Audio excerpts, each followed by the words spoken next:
Sublimation large format machine nandito Dumaguete, ginagamit ito ng 6 na araw. Head clean.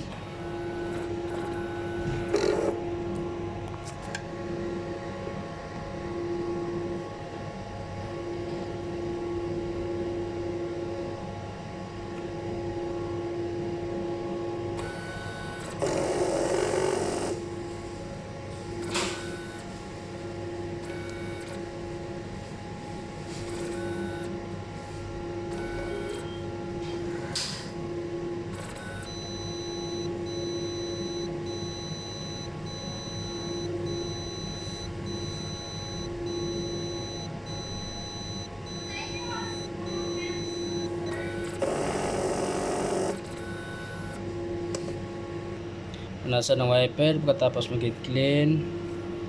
Third clean, nozzle test.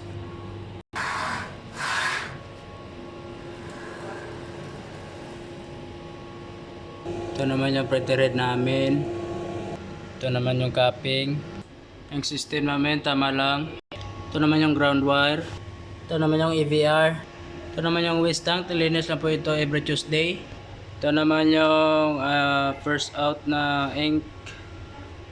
Ito naman yung bago. Ito po yung luma. Ito naman yung stock namin na subli paper. Ito naman po yung daily output namin sa system. Consumable withdrawal sa system. Ito naman yung physical inventory namin sa system. ICC profile. Ito naman yung file deletion ko.